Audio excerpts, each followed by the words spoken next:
I begin with the book of Tobit, chapter 11. Blessed be God, and blessed be his great name, and blessed be all his holy angels. May his holy name be blessed throughout all ages forevermore. Good morning, friends.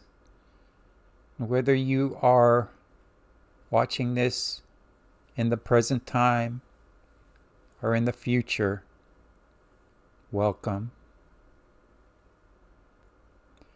This is from Monday, November 24th, 2003, 4:38 in the morning. Subject, 4 degrees below zero. From Oregon is the report of a woman who survived sub-zero freezing for 7 nights, apparently with supernatural help, reports the Oregonian. A year after an elk hunting accident left her stranded in a remote canyon for 7 nights of sub-zero temperatures, Michelle Heilman returned recently to the same pine-covered mountains where she almost died. Sinking into a folding chair, she stretched her new artificial legs toward a crackling campfire and assured the hunters gathered around that she was doing fine. "I don't need anything," said the 40-year-old Wallowa woman. "My feet are nice and warm. I'm comfy." Both of Heilman's frostbitten legs were amputated below the knees a year ago this month. As she continues the long process of adjusting to artificial legs, many locals still struggle to understand how she survived. "I think we witnessed a true miracle," said Wallowa County Sheriff Fred Steen. According to the newspaper, nighttime temperatures dropped to at least 4 degrees below zero in Alder Creek Canyon, where Heilman lay injured for more than a week. She was dressed lightly, notes the paper, without a winter coat or matches to build a fire. Heilman believes her survival was miraculous. The former home health worker says that during her struggle to survive, 2 angels appeared and remained with her, radiating warmth and keeping her from dying of hypothermia. The best way to describe it was 2 golden, bright lights, just in the shape of 2 people, she said. They appeared on the second night after she began to pray for help. They never spoke and disappeared at daylight.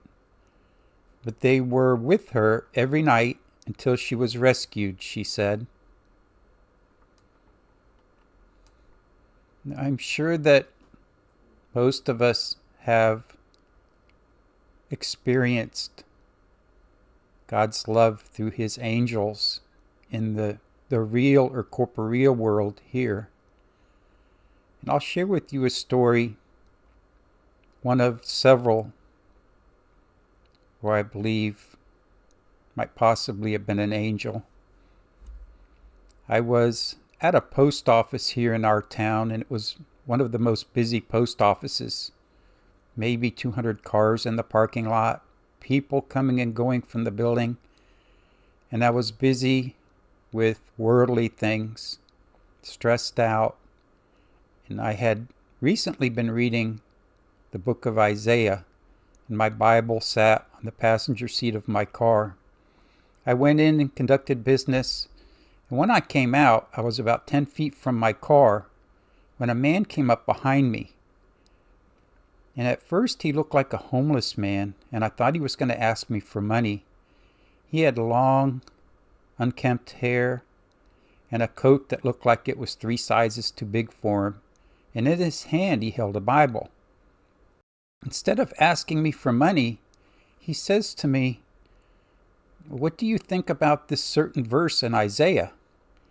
And being busy and thinking of other things, I dismissed him politely and took the 2 or 3 steps toward my car. And when I got to the door, I looked in and saw my Bible on the front seat. And I just thought to myself, did this just happen? Did that man just come up behind me and ask me about Isaiah? And I immediately turned around and he was gone. It was only 2 seconds since he was there. And vanished. And it was another opportunity that God sent me to interact with someone, to share His Word. Was it an angel? No, it might have been Jesus Christ Himself who had come to visit me. But I'll never forget it because it was a learning point for me to be able to see past our worldly cares at times when we're interrupted.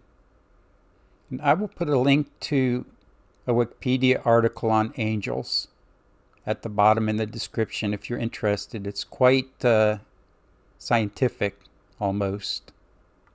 And I'll finish today with this verse from Scripture in Hebrews chapter 13, starting at verse 1. Let mutual love continue, and do not forget to offer hospitality to strangers, for by doing this, some have entertained angels without knowing it. God bless you, my friends. Keep your eyes open this day and always for opportunities that God brings us to share His love and warmth with others. And remember, we may be visited by angels at any time, and they more than likely would not appear as we think angels would. May there be peace on earth. May your families be blessed, and may we meet again tomorrow.